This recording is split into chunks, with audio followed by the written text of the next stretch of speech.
Hello everyone, welcome to another episode of Blankets of Calm. I am recording this on Monday, April 8th, the day after we finished the spring knit-a-thon. I know I'm not going to be able to edit and upload this until much later this week. I'm going to be busy, but ever since we ended the knit-a-thon, I have been craving something calming, something centering, something blanket, basically. And yeah, there are 1,000 things I should be doing right now, but I decided that I would give myself the opportunity to sit and chat with you guys just for a little while. I do have progress on 2 of my blankets. I also have a brand new cast on. And then I also brought one of my old blankets to show. If not for anything else, then at least just to show you that I actually do finish a blanket every once in a blue moon. Yeah, so this blanket is a super cozy, wonderful blanket that I crocheted 15 years ago. Our oldest son was up in Stockholm on a training camp. He was an athlete, a professional athlete back then. So he was up in this 2-month training camp all alone up in Stockholm. And Peter and I decided to just go up there for a weekend just to give him a kiss and some TLC. And then, because our lives always have been like that, plans changed. So Peter had to go home after just 24 hours. And I decided, you know what? I'm going to stay for 2 weeks and then I can drive back to Denmark with Alexander. So there I was in Stockholm with nothing to knit or crochet on. I only brought like a teeny tiny project, a little napkin that I was crocheting, and I finished that in the weekend because that was it. So I was wandering the streets of Stockholm, which is never a bad thing. It's a beautiful city, until I found a yarn shop. And I went in and they had a sale for these woven yarns. And it was a good sale. They practically threw the yarn at me. And these colors, yeah, it would have been wrong to turn it down. So I bought what they had in their sales basket. I bought a crochet hook and then I crocheted my little heart out all day, every day. When Alexander was away training, I would crochet, and then in the evenings we'd hang out together and have a good time. So when I came back to Denmark, I almost finished this blanket. Yeah, I think the only thing I needed to do was actually join the squares together and do a tiny little border. I didn't have more of the woven yarns, so this is a different yarn that I used for the border, but that's fine. I love this blanket for the history, for the colors, for all of the warmth and comfort that it has given me for the past 15 years. So, the blankets that I'm working on right now. I have my Mustach blanket, the one that I am crocheting in this up there, the Ferris wheel, Lion Brand Ferris wheel. Up there's a bit of a skate. Look. These are large cakes that you get this yarn in. They get messy if you don't have a yarn cozy. I did not have a yarn cozy, but my husband had a sock with a hole in it. So I cut off the sock. Then I just took an elastic band to hold it together. And I put it over the cake of yarn. Works like a charm. Doesn't look really, but who cares? This blanket, and now I'm looking for the stitch marker. I was actually able to put in an okay amount of work since last time we spoke. I'm still enjoying it. This moss stitch it's very rhythmic, it's very calming, and it's super easy to do because you're never crocheting into a stitch. You're crocheting into these little chains that you do in between all of your single crochets. So your fingers can feel where your hook needs to go. I don't have to pay much attention to this.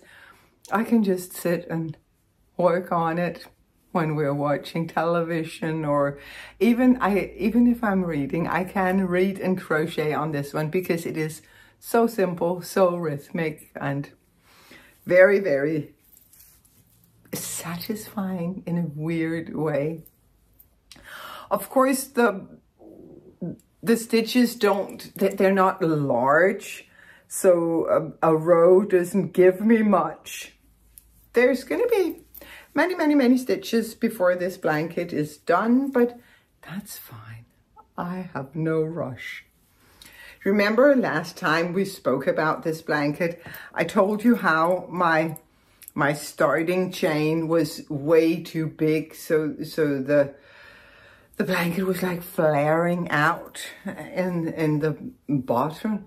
So I decided to also crochet, to crochet down from my starting chain as well as up. And the starting chain is this one here. This white is the first real row that I made moving one way on the blanket, and then the gray above it is the first row that I made crocheting the other way. And yeah, of course you can see it, but it doesn't bother me. Again, it's the white stripe here. So if you know what you're looking for, you can tell. If you don't know what you're looking for, or if you're busy cozying up with the blanket, you're not going to be able to see it. So this is so nice to work on. It reminds me to be patient with my makes, because it does take forever. One row takes forever, and I'm going to need a gazillion rows before I'm done. And that is quite okay. So yeah, still enjoying this. Still have a long to go. And I'm also still trying to mix things up by, on every other cake that I add, I pull from the inside. Every other I pull from the outside. I also have different dye lots, so I try to mix those up as well, and it's all gonna be good. This is not a perfect blanket, it is a perfectly cozy blanket. And I have, of course, also been working on the blanket for my granddaughter, and it is in a state. I mean, let's just try to go through all of these little pieces of blanket that I have. So it's going to be knit in 4 panels like this, all garter stitch with these multicolored triangles here and there. Yeah, so I have 1 panel finished. Then I have another panel on the go. Stitches are placed on hold, because when we were flying from Italy to Mallorca a couple of weeks ago, I didn't have a lot of suitcase space, so I decided, why bring a lot of blanket that I already knit? Let me instead cast on for the next panel so that I can bring that. So this is that. This is panel number 3. I am just waiting to find an excuse to cast on panel number 4 so I can be working on all of them. No, but this is panel number 3, and yeah, it's good fun. I am using some drops merino extra fine for my main collar. And I think I am going to use around 16 balls of this. It's my guesstimate. I don't know. I have 20 balls, so I'm sure I'm going to be okay. But I think I'm going to get away with only 16 balls. And then I'm using the Advent, the Harry Potter Advent from Dragon Horde Yarn and Yarn Cafe Creation from this year. I'm going to have leftovers. I'm going to have plenty of leftovers, which I love leftovers. I mean, you should come visit one day, go through my studio up here. I have so many leftovers, but I love them. It gives me a sense of safety to see all of this yarn, all of these odd balls and half skeins and little bits and bops, and I save everything and I enjoy it so much. So yeah, still enjoying working on this blanket. These 2 blankets that I have shown here, they're not going to come with me when I go to Texas tomorrow because they both take up a lot of space, and also I've been working quite a lot on them lately. They need to rest. They need to rest just a little. So what I am bringing with me is the new cast on. Of course, because who doesn't need a new blanket cast on?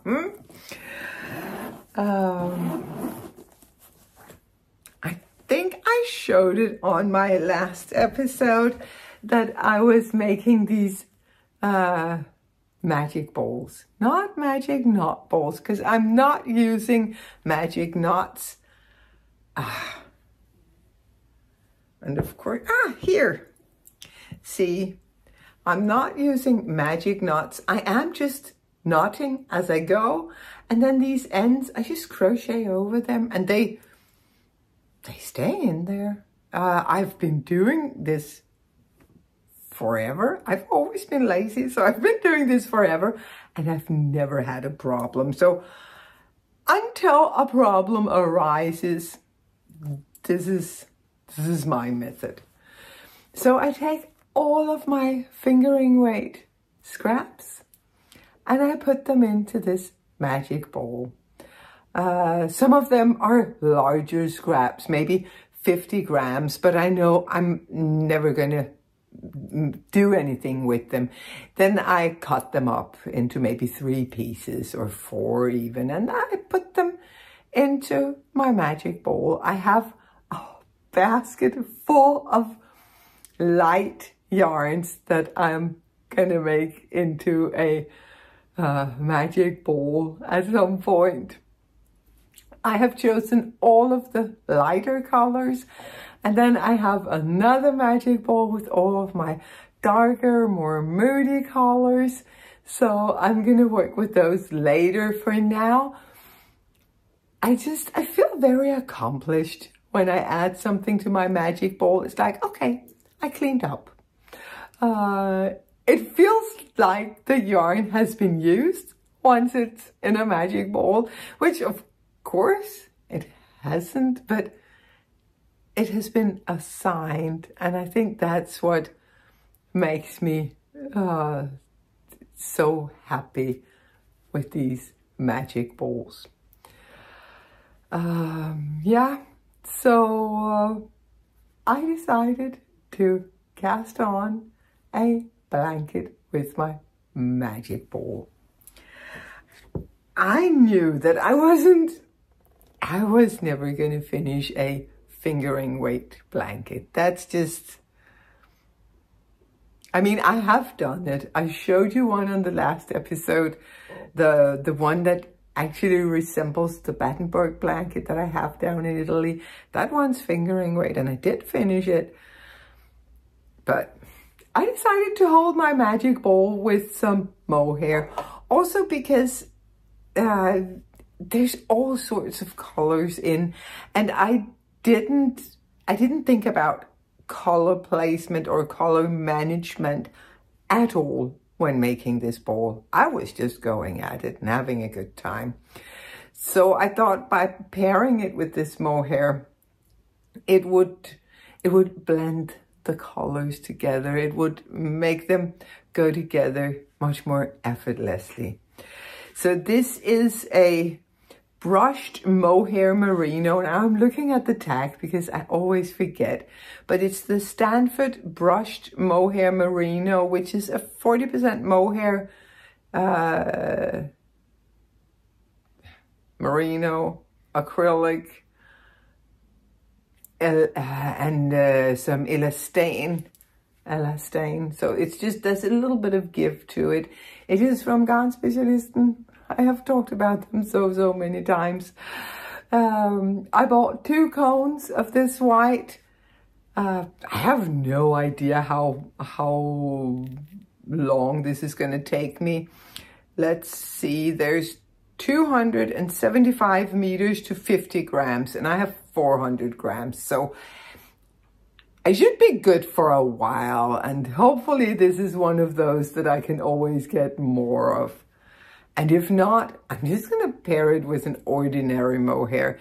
It's just that mohair is kind of an expensive yarn to buy. So if I'm buying a mohair for a scrappy blanket, that scrappy blanket actually ends up being quite the expensive blanket. But this one is very budget friendly. It does not feel, it feels like a luxury, but my credit card is okay. My credit card doesn't tell me that that was a luxury. It just feels like a luxury when working with it. And now I have been going on and on about the yarns, so maybe I should show you the blanket. I am making a corner to corner. I have never tried this before. And I have been thinking about casting on a corner to corner blanket. But I think I've felt just a little bit intimidated, because when you watch the tutorials that are available on YouTube, they're really good if you just sit yourself down and do what they do, rather than sit and look through the tutorial without any yarn in your hand, because it looks a little bit tricky. The way you turn the rows, it's I couldn't really wrap my head around it, and I was like, I'm never going to be able to remember that. Then I will have to sit and follow a pattern. I don't want to do that for a blanket. But one day I was like, okay, you know what? I'm going to try. The worst thing that can happen is that it is too fiddly, and then I'm just going to rip it back. It is so simple. It is so easy. It's like granny squares, granny stripes. It's like working granny stripes, and then just some little details in there. But just look at the texture of this stitch. It's like all waffly and squishy, and I love texture. And I think crochet is really good for texture, because crochet is thicker than knitting. Actually, I heard at some point, I don't know if that is right, but I heard that crochet uses up, is it 1/3 more yarn than knitting does? Because when you're creating the stitch in knitting, you go up and down, and when you're creating the stitch in crochet, you actually work 3 times around. I am not making sense, but try to sit and look at some crochet stitches and some knit stitches, and you'll be able to see what I'm talking about. So, isn't this just wonderful? Isn't this just going to be an awesome blanket? I'm going to make it really, really, really big because this is not a project that I'm in this is also not a project that I'm in a hurry to finish. That was a crazy thing to say. I'm never in a hurry to finish my blankets. This just feels really joyful to me. I'm enjoying working on it. I'm enjoying working with the magic ball because I never know what's going to come next. It's like working with the self-striping yarn. I wonder what's going to come next. And here I also have the excitement of, I wonder how much is of what's going to come next. But I really think it is working up absolutely beautifully.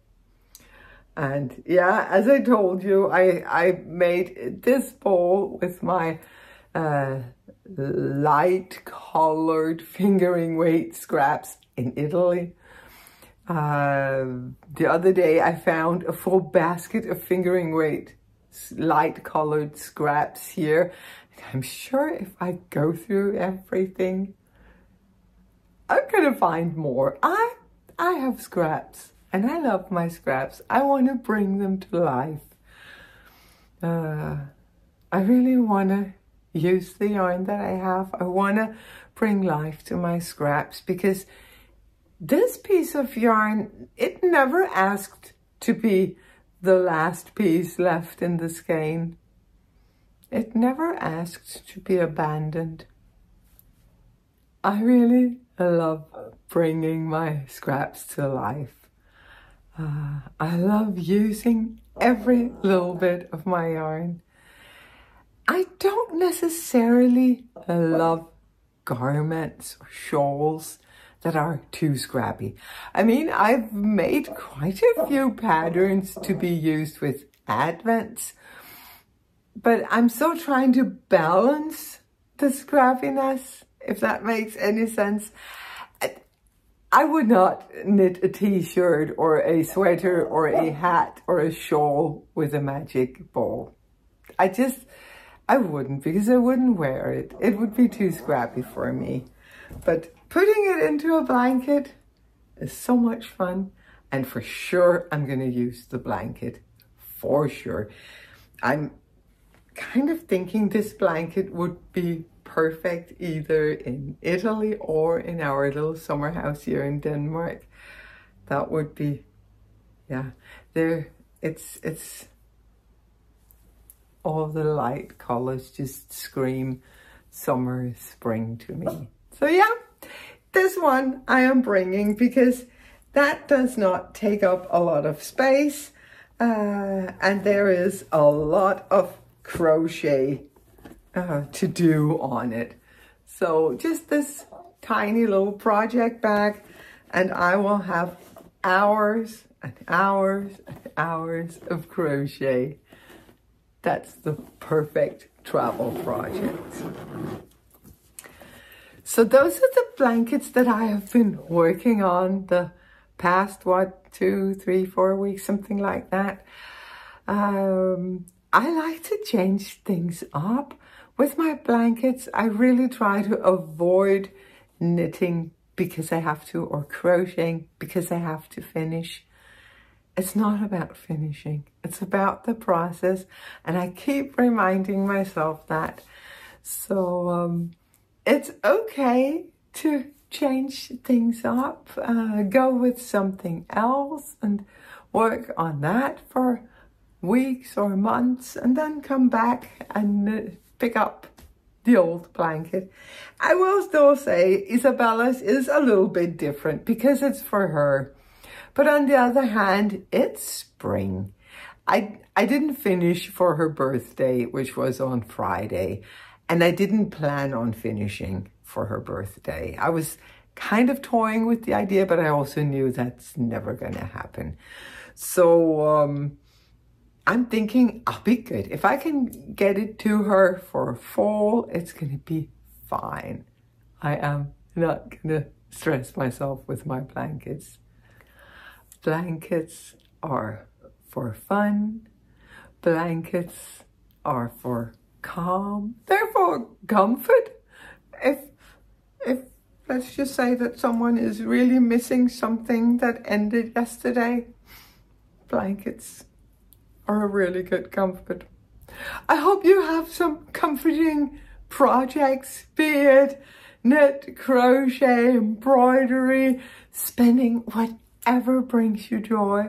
I hope it also brings you some comfort whenever you need it. I will come back with more blankets in about a month. So 3, 4, 5 weeks, give or take, depending on how much blanket making time that I take for myself. Until then, keep working on those blankets.